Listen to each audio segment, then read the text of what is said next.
दोस्तों, कल्पना कीजिए एक ऐसी दुनिया जहां सड़कें नदियों और समुद्र के ऊपर लहराती हों, जहां लोग कारों की बजाय साइकिलों पर उड़ान भरते हों और जेलें इतनी खाली हों कि वे पर्यटक स्थलों जैसी लगें क्योंकि अपराध का नामो निशान न हो, जहां फूलों की बोली लगती हो जैसे कोई खजाना हो और हवा में घूमती पुरानी पवन चक्कियां सदियों पुरानी बहादुरी की गाथाएं सुनाती हों। क्या आप विश्वास करेंगे कि इस देश का बड़ा हिस्सा समुद्र की गहराइयों में छिपा है, फिर भी यह दुनिया के सबसे संपन्न और प्रसन्न राष्ट्रों में शुमार है? ये कोई काल्पनिक कथा नहीं, बल्कि नीदरलैंड की जीवंत सच्चाई है। एक छोटा सा देश जो अपनी नवाचार की भावना, शांतिपूर्ण जीवन शैली और अनुपम सौंदर्य से पूरी दुनिया को आश्चर्यचकित करता रहता है।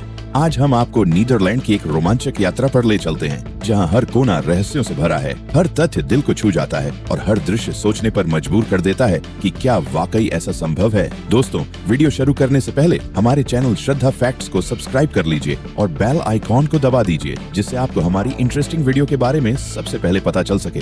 दोस्तों, नीदरलैंड को हर साल विश्व के सबसे खुशहाल देशों की सूची में प्रमुख स्थान मिलता है। 2025 की वर्ल्ड हैप्पीनेस रिपोर्ट में यह 5वें पायदान पर विराजमान है, जहां फिनलैंड, डेनमार्क, आइसलैंड और स्वीडन के बाद इसका नाम आता है। लेकिन सवाल उठता है कि आखिर इस देश में ऐसा क्या जादू है जो लोग इतने संतुष्ट और प्रसन्न रहते हैं। नीदरलैंड की खुशहाली की जड़ें गहरी हैं और सबसे प्रमुख कारण है यहाँ का अद्भुत वर्क लाइफ बैलेंस। यहाँ लोग हफ्ते में औसतन 29 से 36 घंटे ही काम करते हैं और ओवर टाइम को एक नकारात्मक आदत माना जाता है।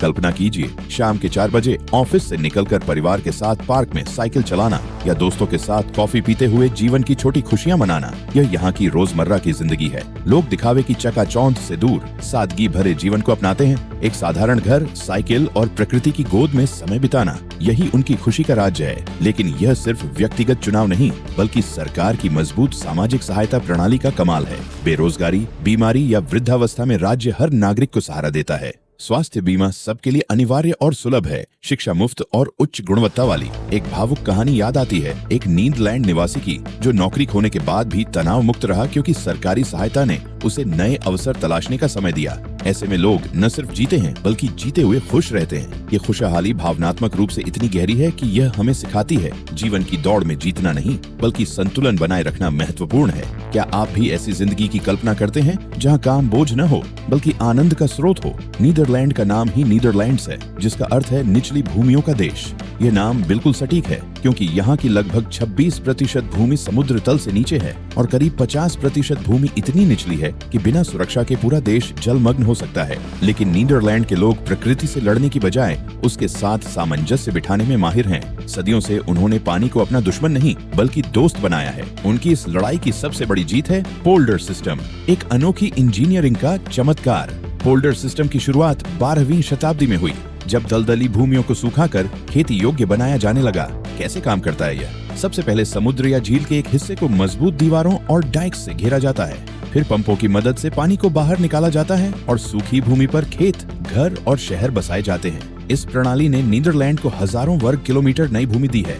एक प्रमुख उदाहरण है फ्लेवोलैंड प्रांत, जो पूरी तरह समुद्र से छीनी गई भूमि पर खड़ा है। 20वीं शताब्दी में जुइदर्जी नामक विशाल झील को पोल्डर बनाकर सुखाया गया और आज वहाँ आधुनिक शहर फल फूल रहे हैं। भावनात्मक रूप से सोचिए, ये कितनी बड़ी विजय है। प्रकृति की क्रूरता के सामने झुकने की बजाय नीदरलैंड के पूर्वजों ने अपनी मेहनत और बुद्धिमत्ता से एक नया देश गढ़ा। आज जब हम इन पोल्डरों को देखते हैं तो लगता है जैसे इंसानी इच्छा शक्ति की कोई सीमा नहीं। लेकिन चुनौतियां खत्म नहीं हुई। जलवायु परिवर्तन से समुद्र स्तर बढ़ रहा है और नीदरलैंड फिर से दुनिया को रास्ता दिखा रहा है। उन्होंने फ्लोटिंग सिटीज का निर्माण शुरू कर दिया, ऐसे घर और मोहल्ले जो जमीन पर नहीं बल्कि पानी पर तैरते हैं। ये फ्लोटिंग हाउसेस विशेष तकनीक से बने होते हैं, प्लास्टिक या कंक्रीट के आधार पर, जो पानी के स्तर के साथ ऊपर नीचे होते रहते हैं। बाढ़ आए या तूफान, ये कभी डूबते नहीं। एम्स्टर्डम में स्कून शिप एक ऐसा ही अद्भुत उदाहरण है। 30 घरों वाला एक फ्लोटिंग पड़ोस जो पूरी तरह स्वावलंबी है। सोलर पैनल से बिजली, वर्षा जल संग्रहण से पानी और अपशिष्ट प्रबंधन से खाद,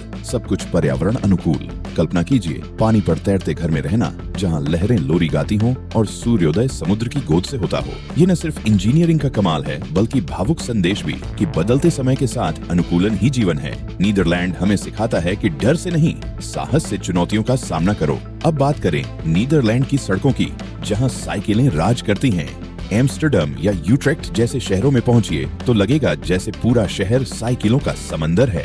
कारें पीछे छूट जाती हैं और लोग चाहे छात्र हों, मंत्री हों या सेवानिवृत्त, साइकिल को ही अपना साथी मानते हैं। आंकड़ों की माने तो नीदरलैंड की जनसंख्या करीब 1,78,00,000 है, लेकिन साइकिलें 2,30,00,000 से ज्यादा, यानी हर व्यक्ति के पास औसतन एक से ज्यादा साइकिल। 2025 में साइकिल बाजार का राजस्व 1.54 अरब डॉलर तक पहुंचने का अनुमान है और काम पर साइकिल से जाने वालों में 57% की वृद्धि हुई है। लेकिन क्यों इतना प्रेम साइकिल से? वजह है देश की सपाट भूगोल। कोई ऊंची नीची सड़क नहीं जिससे साइकिल चलाना आसान और मजेदार हो जाता है। हर शहर में चौड़ी अलग साइकिल लेन बनी है जहां कारों का प्रवेश वर्जित है। ये सिर्फ स्टाइल नहीं बल्कि पर्यावरण के प्रति जागरूकता है। साइकिल से पैसों की बचत होती है, स्वास्थ्य अच्छा रहता है और प्रदूषण कम। सरकार ने शहरों को इस तरह डिजाइन किया कि साइकिल सबसे तेज और सुरक्षित साधन बन जाए।